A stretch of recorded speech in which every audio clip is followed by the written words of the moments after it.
Emili Cortavitarte, ¿qué hay? Buenos días. ¿Qué tal? Buen día. Bien hallado, bien hallados y bien hallados después de I- tanto tiempo. Igualmente, hombre, tampoco es tanto, ¿eh? Yo Ah, creo que ni nos han echado de menos, no nos han dado ni cuenta. sí, eso es bastante probable.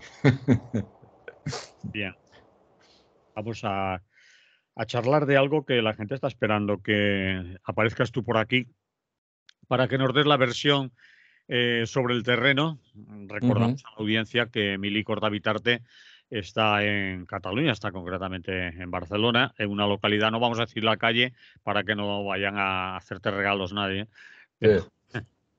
pero por ahí lo tenemos. Así que vamos con el 11S. Un 11S a la baja, me decías, y decía todo el mundo, todos lo hemos visto, pero con un gran seguimiento y mucho interés por los medios de comunicación madrileños que se editan en Madrid, otros también, y por el resto del Estado. Es decir, muy seguido mediáticamente, a ver si se la pegan, a ver lo que pasa, a ver lo que dicen, porque está de por medio todo lo que estamos viendo, la investidura, la amnistía, y no hace falta que digamos más. Cualquiera que escuche medios de comunicación, incluido este, se está hablando de ello. Así que, dale, Mili. Bueno, pues eso sí. Resumen muy escueto sería el tuyo. En definitiva, decir que, bueno, que las cifras que ha dado la Guardia Urbana son de 115.000 personas en Barcelona. También hubo actos en las otras tres capitales de provincia. La organización dijo 800.000. Bueno, vistas las fotos aéreas, por ejemplo, de la Plaza de España, donde acababa las cuatro columnas, pues 800.000 parece bastante barbaridad, porque las veces que se ha sido un millón y pico, pues bueno, las calles es decir, no se podía entrar en el punto final, y las calles de los alrededores, las avenidas, estaban llenas, etcétera, etcétera. Pero bueno, esa, digamos, es una parte del tema, ¿no? Es evidente que también hay que decir que era un lunes, con todo lo que significaba, que estamos todavía en verano, aquí hay unas temperaturas tórridas, por decirlo de alguna manera, es decir, que se pueden ahí colocar elementos al respecto, pero está claro que, vista desde un punto desde un, digamos, desde un relato histórico, y desde que podríamos decir surge eso que hemos dado en llamar el procés, pues sería la manifestación de 11 de mayo en Barcelona, más floja desde 2012. Evidentemente no cuento las del tiempo del COVID, lógicamente, los años del COVID, ¿no? Eh, bueno, pero en cambio marcaba unas ciertas expectativas, ¿no? Es decir, vamos a ver qué dice esta gente, qué nos cuentan, si nos van a contar algo, o cómo si se ponen de culo para una posible investidura, etcétera, todo este tema. Hay que decir que, en primer lugar, hay que decir que con respecto a la manifestación en sí misma, bueno, por la mañana hubo actos protocolarios ante la tumba de Casanovas. En general, cada partido o cada asociación hizo una pequeña intervención, de la cual es difícil deducir grandes cosas. Luego vino la manifestación de la tarde, hubo alternativamente una manifestación de la Esquerra Independentista, y luego un acto, digamos, musical y tal, organizado por la Generalitat y demás, ¿no? La manifestación estuvo organizada por la Asamblea Nacional de Cataluña y por Òmnium Cultural, ¿no? Con lo cual, estas dos asociaciones, por decirlo de alguna manera, junto con una intervención de Lluís Llach en nombre del Consell de la República, fueron las que de alguna manera marcaron los discursos finales de la manifestación. ¿Qué papel jugaron ahí los partidos políticos que pueden estar negociando, o que van a poder negociar bueno, yo creo que están negociando, que están hablando de una posible investidura de Sánchez y demás, pues poca cosa, porque en principio, bueno, pues sí sí se hicieron algunas entrevistas en el recorrido y demás, pero no era su protagonismo. Y también hay que decir que este año recibieron en esa manifestación, pero recibieron menos. Quiero decir, fueron abucheados, pero en cambio hubo menos pancartas en contra de los partidos, digamos, de Junts y de Esquerra Republicana. Y bueno, el presidente de la Generalitat en un momento dado, antes de llegar al final, tuvo que salir con su escolta y alguna gente más. No sabemos si porque eso ya estaba programado, porque luego había el acto oficial o porque ya no aguantaba más, ¿no? Pero en todo caso, el tipo de abucheos y cosas que se produjeron el año anterior, digamos que también bajó bastante en este, ¿no? Y entonces, pues qué destacar de las intervenciones finales y tal. Pues bueno, fundamentalmente, y eso es lo que también han destacado la mayoría de los medios, es la intervención de la presidenta de la Asamblea Nacional de Cataluña, ¿no? El discurso de la ANC es el discurso predominante en esta manifestación y probablemente en las últimas. Tiene relativamente poco o solamente una parte que ver con el discurso de los partidos políticos que tienen algo que decir en el proceso de investidura, como explicaré un poquito más tarde, ¿no? El discurso de la presidenta fue especialmente duro. Vamos, no solamente duro con respecto al gobierno central y a lo que ella llama el Estado español, sino también duro con respecto a los partidos independentistas, ¿no? Evidentemente marcó la línea que no se puede ir únicamente a por la amnistía, que la amnistía en sí misma no es una solución, ¿no? Casi igual que lo que dice otra gente al respecto de la amnistía, que más o menos que negociar es una falacia y es una tontería, que negociar es blanquear el Estado español, que o independencia, es decir, o independencia en ese sentido, incluso llegó a verbalizar que el Estado español reconociera los resultados del 1 de octubre de 1917 o elecciones.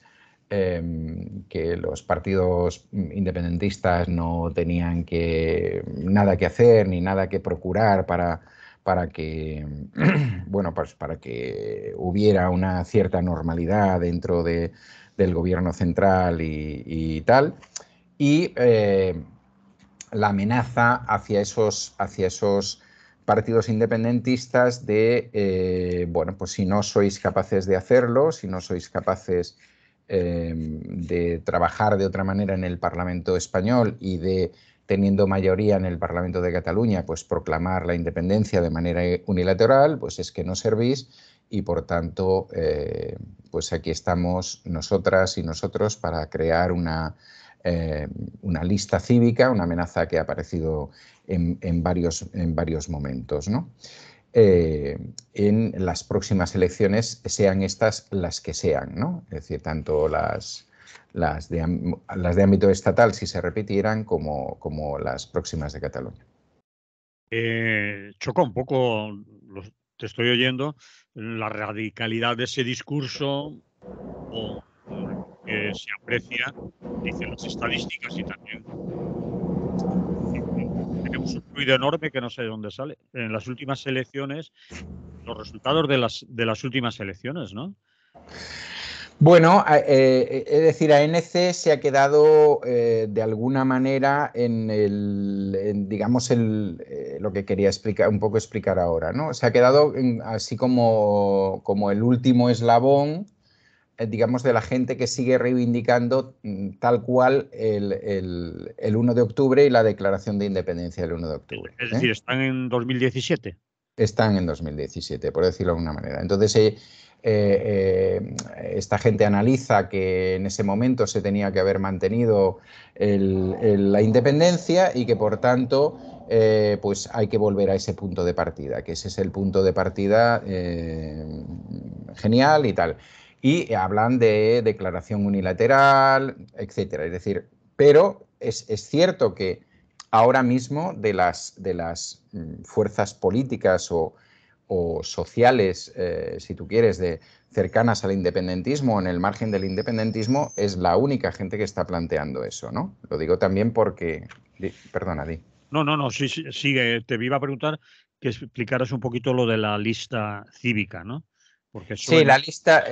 la lista cívica es... la ANC también ha cogido una parte, digamos, de la crítica que ha habido dentro de Cataluña en el mundo independentista, de que al final quienes han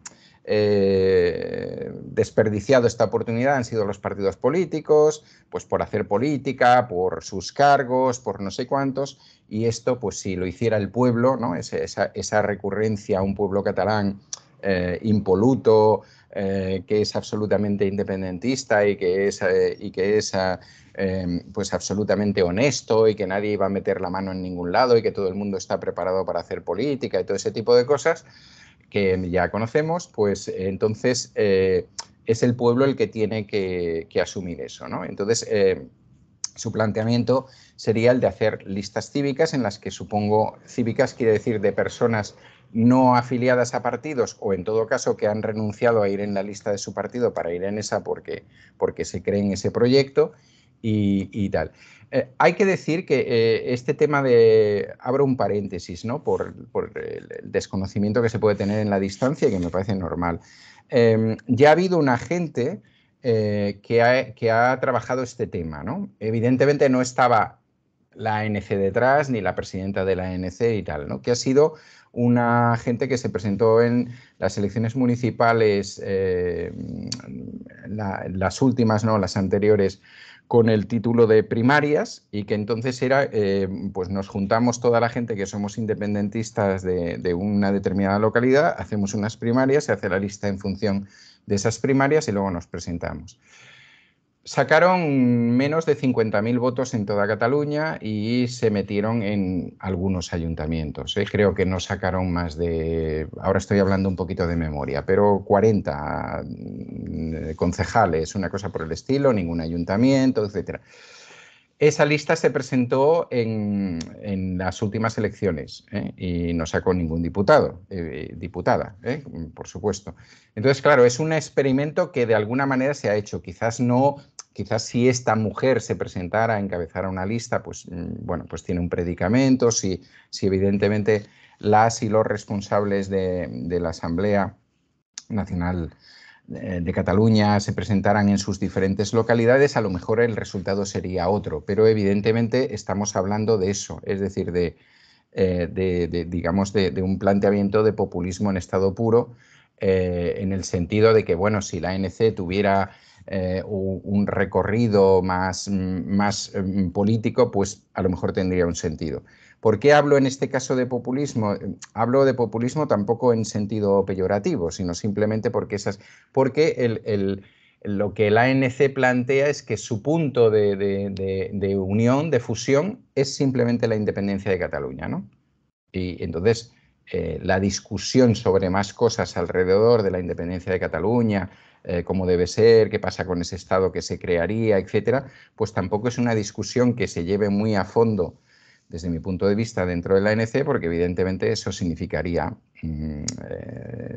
problemas que ahora mismo no tienen con ese tipo de objetivo, ¿no?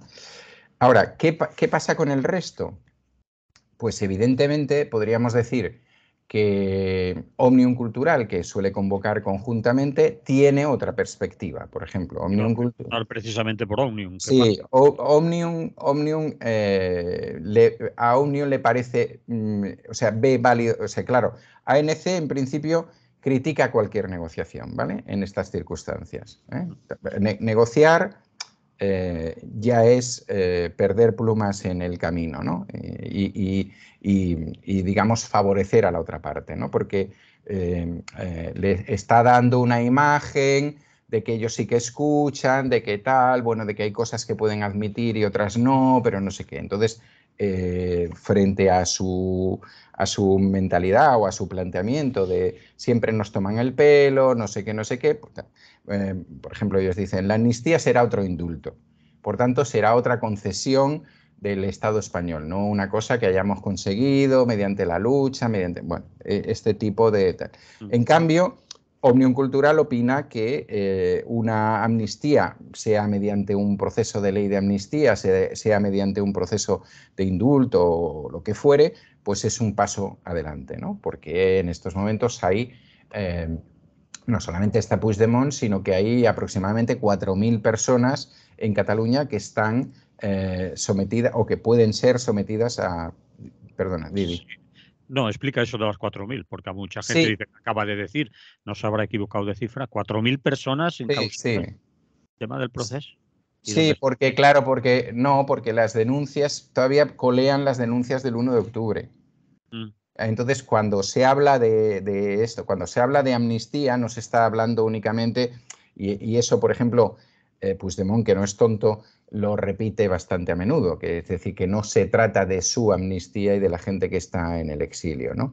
Es decir, sino que hay más o menos unas 3.000 y pico, no llegan a 4.000, pero lo he dicho creo que están más por encima de 3.500 personas que de alguna manera se les tomó nota el 1 de octubre, tienen acusaciones por parte de la Guardia Civil o de la Policía Nacional o de los Mossos de Escuadra, que también hay acusaciones de los Mossos de Escuadra de haber intervenido violentamente, etcétera, etcétera, ¿no? Y bueno, eso está ahí, ¿no? Es decir, son cosas que en general, bueno, van saliendo cada un cierto tiempo y va habiendo algunas condenas, a veces más fuertes y otras menos, pero que están ahí. Entonces, se trataría de decir un poco de, el planteamiento sería hacer una tabla rasa con respecto al 1 de octubre. Claro, en esa tabula rasa, evidentemente, ya sabemos que por parte de los partidos que pueden formar parte de ese gobierno, ya se les ha dicho que entonces, como también hay denuncias con respecto a los guardias civiles, policías, etcétera, etcétera, pues eso quedaría 50-50. Es decir, estaríamos hablando de una cosa parecida a lo de la transición, más o menos, por lo que sé que se está hablando en estos momentos. Pero bueno, a lo que veníamos. Òmnium Cultural ve que llegar a un proceso de amnistía o de indulto o de lo que fuera, supongo que les gusta más la amnistía, pues es un paso y hay que seguir hablando, ¿no? A ese respecto también estarían de acuerdo Junts y Esquerra Republicana, ¿no? Esquerra Republicana, si tú quieres, con un planteamiento menos exigente, vamos a decirlo así, con respecto al segundo paso, que sería vamos a, bueno, desde el punto de vista central, del gobierno central o de los partidos que el PSOE, Sumar, sería vamos a explorar caminos para esa adecuación con el tema de Cataluña, etcétera, vamos a aumentar competencias, cosas por el estilo. Desde el punto de vista de estos dos partidos, la idea sería cómo llegamos a lo largo del tiempo a un referéndum pactado, ¿no? Que ahí está la gran diferencia, por ejemplo, esa sería la gran diferencia que habría en estos momentos con respecto a la ANC, que dice de referéndum pactado ni leches, esto lo hacemos nosotras y lo que salga y punto. Bueno, ha habido, después del 11 de septiembre, ha habido un rifirrafe entre el presidente aragonés y la presidenta de la ANC porque, pues, a preguntas de los periodistas al día siguiente, pues Aragonés ha dicho que no tiene ningún sentido que hagamos una declaración unilateral. Bueno, él ha llegado a decir, podemos salir 15 veces al balcón de la Generalitat a proclamar la independencia, que nos va a dar igual porque... Exactamente. Y entre otras cosas, él habla, y supongo que ahí es una de las partes con las que se chocó en el 1 de octubre y que determinada gente que estuvo en esos procesos a niveles de responsabilidad, es el reconocimiento internacional, ¿no? Es decir, una de las cosas sobre las que Esquerra seguramente va a poner mucho énfasis es que además no sea una... se llegara a lo que se llegara y dentro del tiempo que fuere, que no fuera simplemente un acuerdo con el Estado español, sino que ese fuera un acuerdo reconocido por la Unión Europea, etcétera, ¿no? Y entonces él lo que viene a decir es, bueno, pues a dónde vamos con una independencia que por un lado no va a reconocer el Estado al que actualmente pertenecemos y que ya nos ha demostrado que tiene fuerza como para imponernos determinadas cosas, sobre todo depende de quién esté gobernando. Y luego, sí, la Unión Europea no nos va a reconocer porque evidentemente tal. Bueno, entonces hay un poco esas, digamos, esas dos visiones, pero ya digo que una está muy particularmente ligada a la ANC. Por tanto, pues bueno, pues la ANC tiene su peso, evidentemente en Cataluña, tiene su derecho a expresar, pero cuando a veces se hacen determinados discursos, eh, como planteándolos como discursos generales del independentismo, pues no es eso.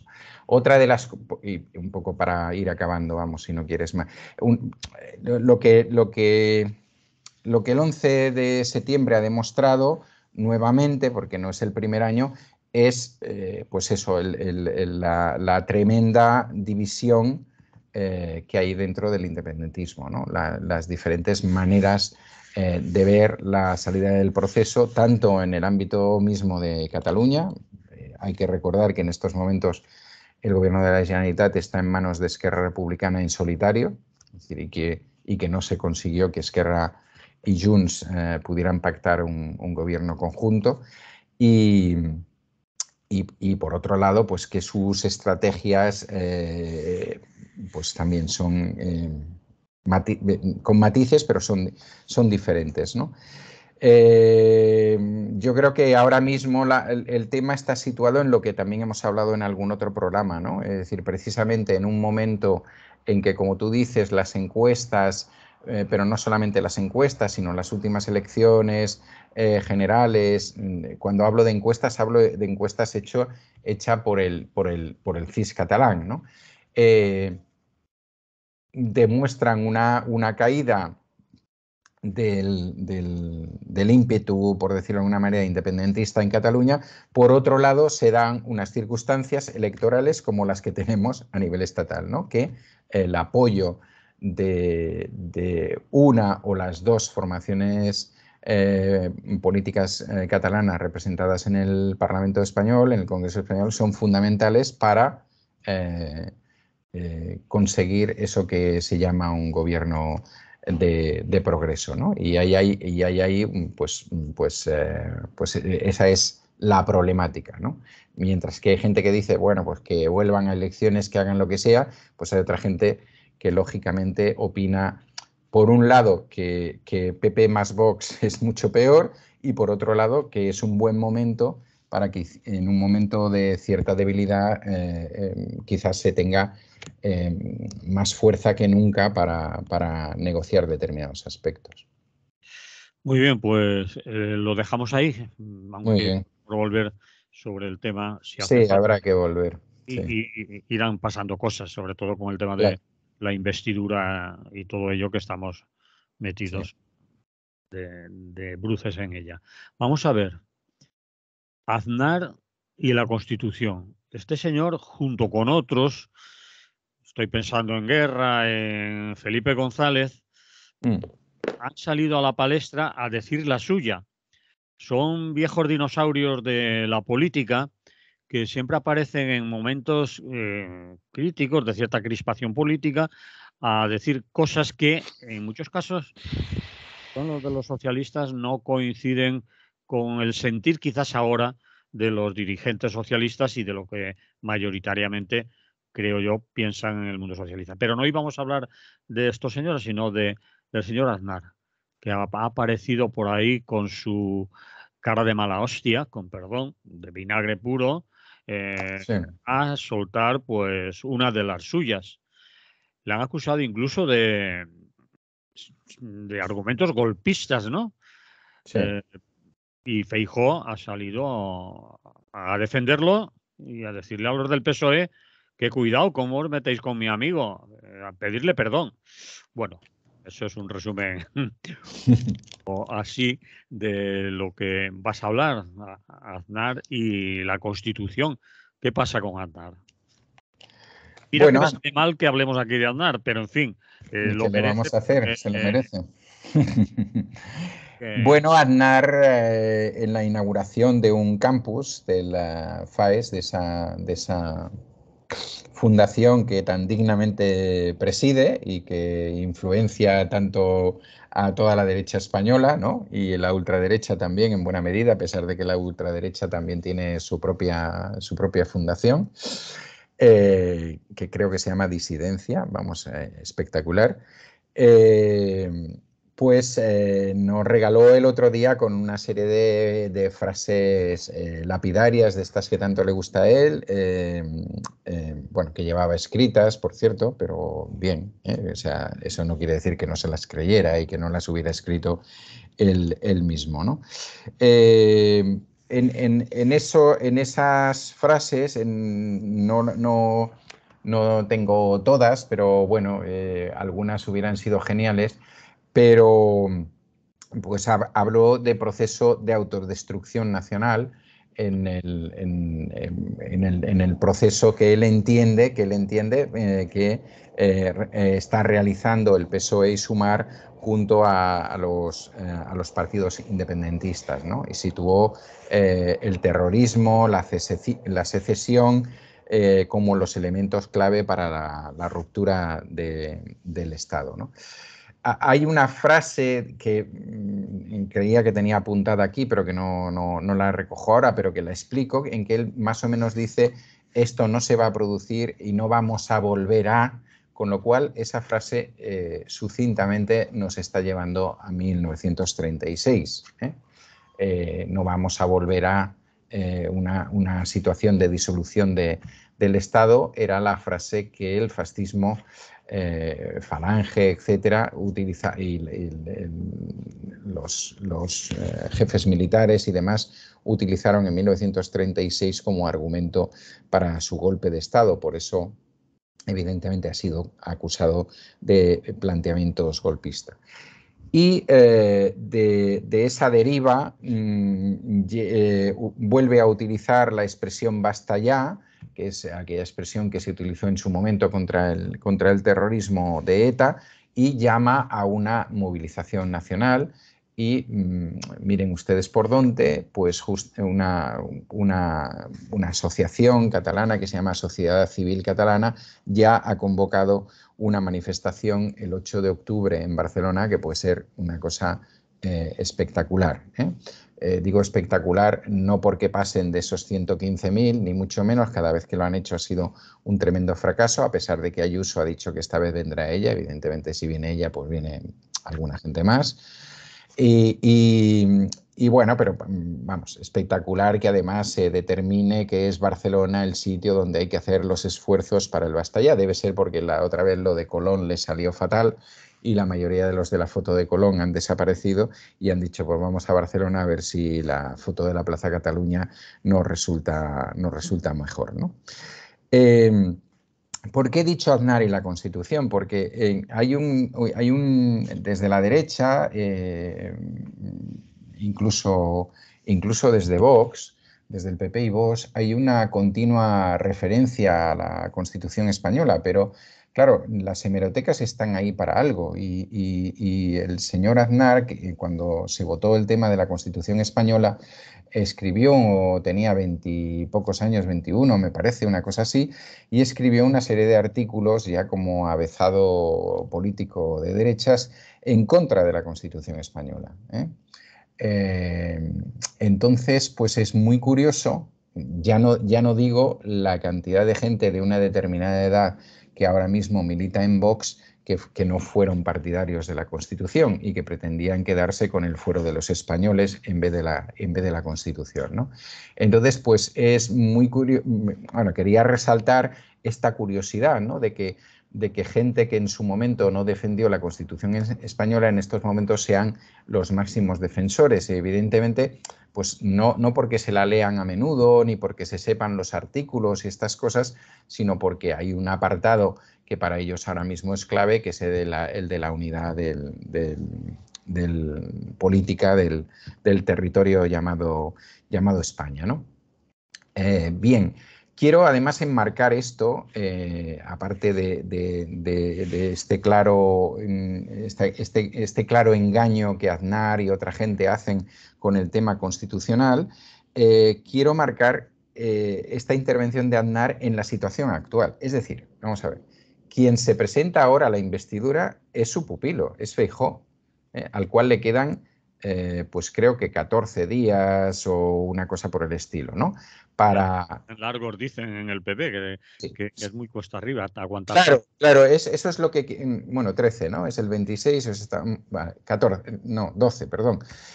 Claro, entonces, por un lado, lo que quiero expresar es, como sabéis, el propio Feijóo se ha dado cuenta que eso es muy largo, ni el BNG no quiere hablar con él, Sumar, fíjate tú por dónde se han reunido con él el PSOE y Sumar, el PSOE para decirles, oye, a ver si arregláis el tema del Consejo del Poder Judicial y Sumar, pues para que retiren la candidatura, ¿no?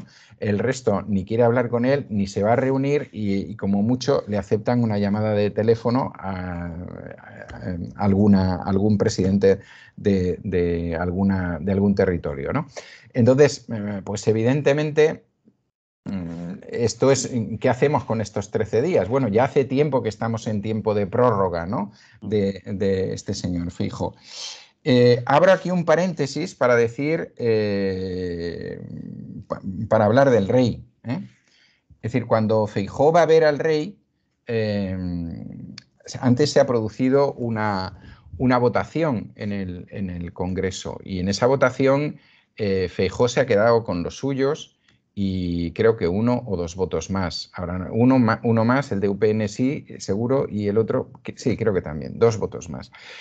Y por el contrario, pues los llamados bloque progresista, etcétera, etcétera, pues han conseguido las mesas y demás.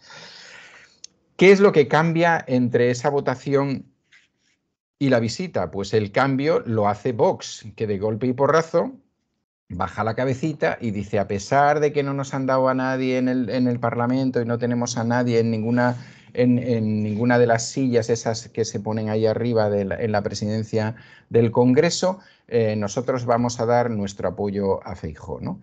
Y eso permite, entre comillas, al rey hablar digamos, como dice, de la costumbre y que por eso llama a Feijóo a intentar conseguir esa investidura. Bueno, yo creo que eso nos demuestra la ideología del rey que tenemos. Y probablemente ese cambio de actitud de Vox tenga que ver con intervenciones desde la Casa Real para allanarme el camino, porque yo lo que quiero es intentar esto y por tanto, si tal, puedo justificar o se puede justificar o algún tertuliano o tertuliana, porque desde la Casa Real no justifican nada, como sabéis, hicieron un comentario que hablaba de la costumbre. Bueno, dicho esto del rey, y para no dejar a nadie sin su parte de culpa, pues ahora, bueno, pues eso, quedan 12 días, y el lunes pues quedaban alguno más. El lunes en la reunión del PP se decide que lo que hay que hacer, la gran idea con la que llega el equipo de Feijóo a la reunión es que vamos a hacer esto, ¿cómo se llaman? Mociones en los ayuntamientos, en las diputaciones y en las comunidades autónomas, en los gobiernos territoriales de todo el Estado, pues que no se puede pactar con el separatismo y que España una libre y grande y tal, o grande y libre. Entonces, esa era la gran idea, ¿no? Claro, esa idea salta por los aires con la intervención del señor Aznar. O salta por los aires o, es decir, aquí tendríamos dos opciones. Aznar trata de ayudar a Feijóo y por tanto, pero como evidentemente las ideas tienen que ser suyas y no puede aceptar que un Mindungui le diga lo que hay que hacer, él va más allá, y habla de esas movilizaciones, de esa movilización nacional, que supongo que al final serán movilizaciones nacionales en diferentes sitios. Fundamentalmente parece ser que en Barcelona y probablemente en Madrid, que es donde más pueden movilizar, pero digamos, le está ayudando o le está dando por finiquitado, ¿no? Porque automáticamente quien primero responde a la idea del basta ya y la movilización nacional es Ayuso. Y Ayuso, no es una casualidad, sabía lo del 8 de octubre en Barcelona, que aquí no lo sabíamos. Bueno, yo, por ejemplo, no lo sabía. Claro, no es que me interese mucho lo que diga Sociedad Civil Catalana, pero no era, que yo sepa, aún no se había hecho rueda de prensa para hacerlo público y tal. Pues ella ya dice, yo recojo ese guante y para allá que nos vamos con el AVE y con lo que haga falta. El tema de Aznar, aparte de todas esas derivas sobre su amor por la Constitución española y todo lo demás, es si está jugando alguna cosa más. Es decir, evidentemente está jugando a que de ninguna de las maneras a imposibilitar todo lo posible, perdón por la redundancia, pues que haya una investidura de Sánchez y Yolanda, ¿no? Eso está claro. Pero de alguna manera está también, desde mi punto de vista, desautorizando a su representante en el sentido de decirle, bueno, tú marcas una línea el lunes y yo marco otra línea, creo que fue el lunes un poco más tarde o el martes, ahora no recuerdo exactamente, ¿no? Y entonces te digo, ¿por dónde tienes que ir, tío? Que es que lo que estás diciendo es muy flojito. ¿Qué es eso de emociones? No, ni emociones ni leches. Aquí lo que hay que hacer es sacar a la gente a la calle y expresar un malestar increíble porque nos rompen España, porque el terrorismo nos va a gobernar, porque el separatismo también, etcétera, etcétera. Todo este tipo de historia.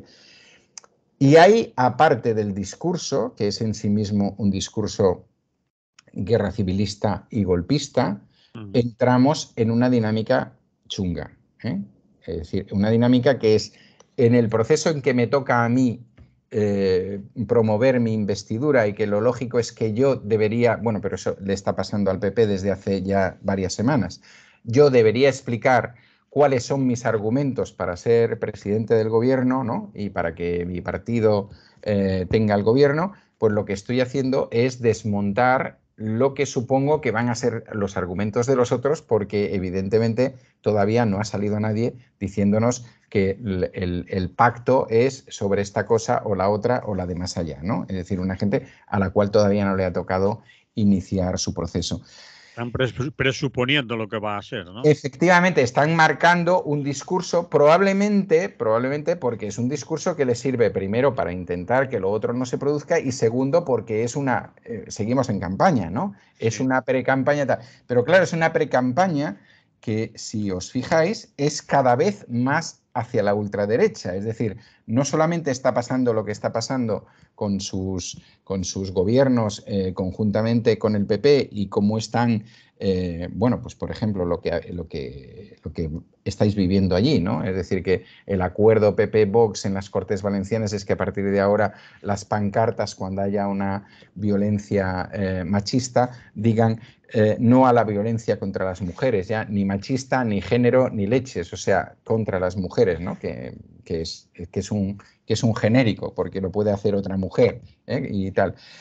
Bueno, que estén avanzando en estas cosas o en otras que para mí son bastante más peligrosas, sino que estamos en una dinámica, ellos sí que están en una dinámica de alguna manera de rompimiento, no de España, pero sí de las y los españoles, porque están agudizando cada vez más las posiciones ideológicas, ¿no?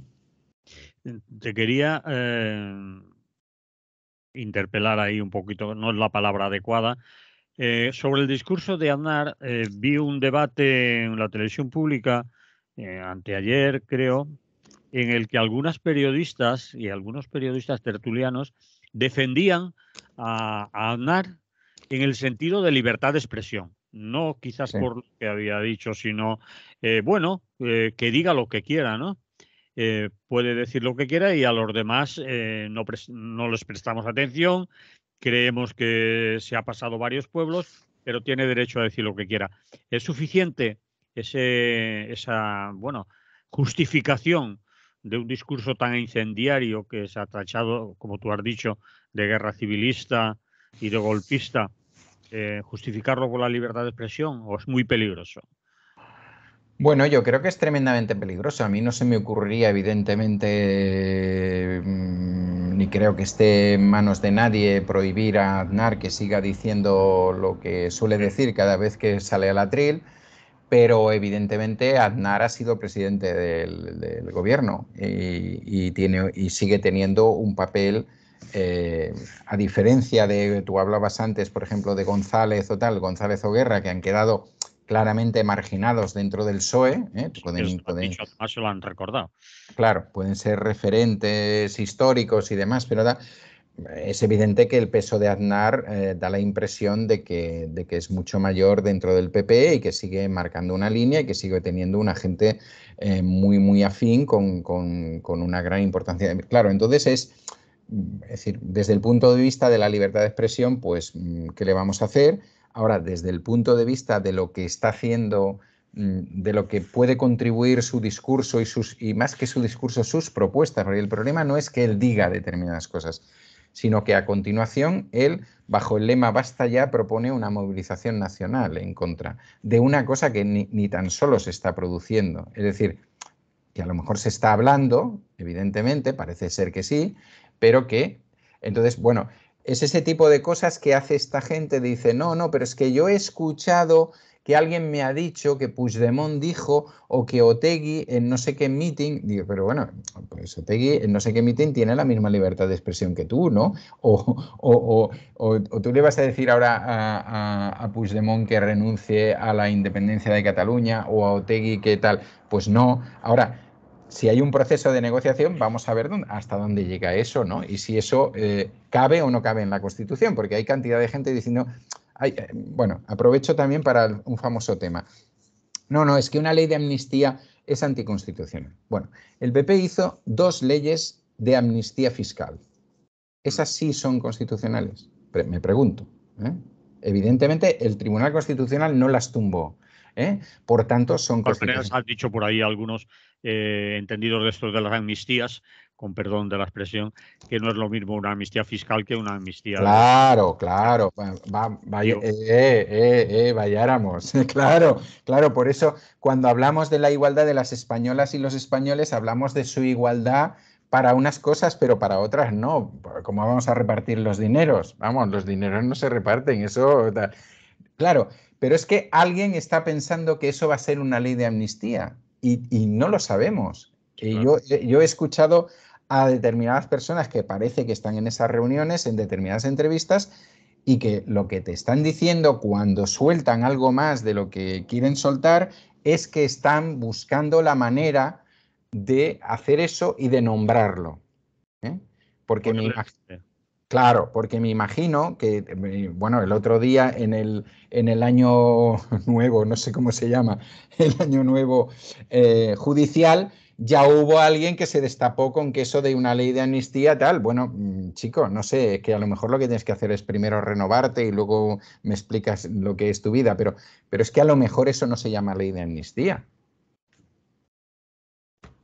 Y a lo mejor tiene otros matices. Es decir, quiero decir, claro, entonces es evidente, tú lo que está haciendo esta gente es derrotar o sea, derrotar o derribar al adversario de la manera que sea, simplemente porque ellos no llegan, está claro que no llegan, o sea, ni sumando a aquellos con los que supuestamente no iban a pactar y con los que han pactado en todos los lados, ¿no? Donde han podido para conservar el poder y donde incluso hubo más matices que fue en Extremadura o Murcia, pues todos sabemos cómo ha acabado y evidentemente así acabará en otras.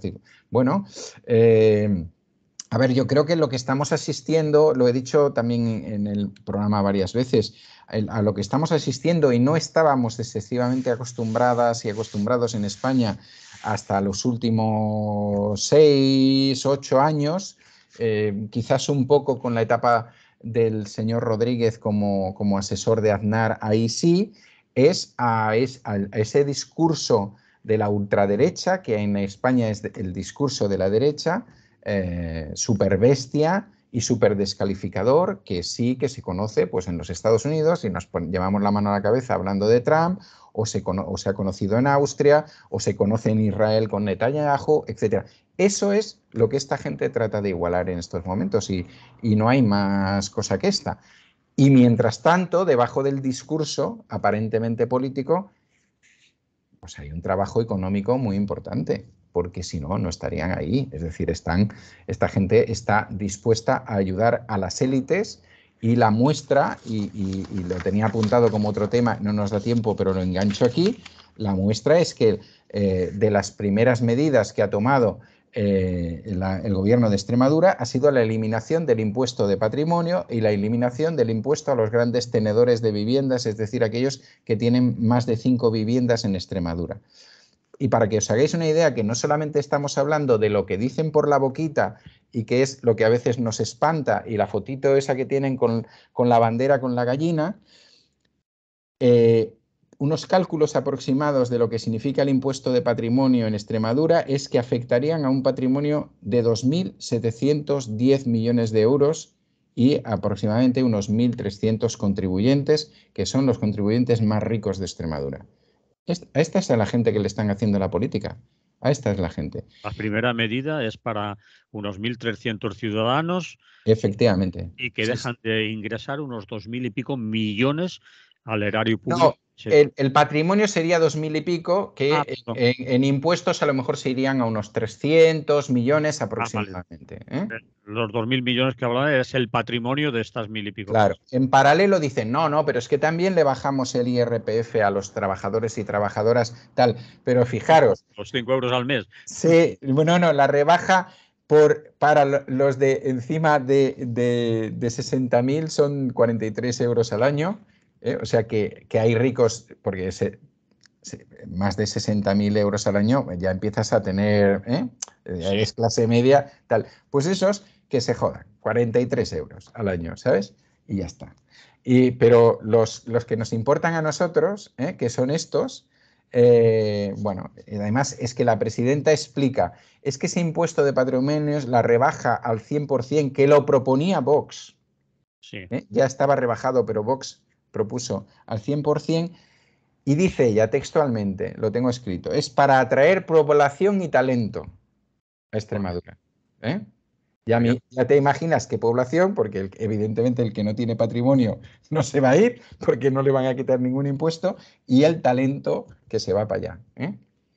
Pues eso, pues yo creo que es importante, he dicho esto porque creo que es importante que no perdamos de vista cuál es el programa político real de esta gente. Y en el programa político, el programa económico dentro de ello. Y entonces esta gente está detrás de esto, y cuando me refiero a esta gente me refiero a los dos, al PP y a Vox.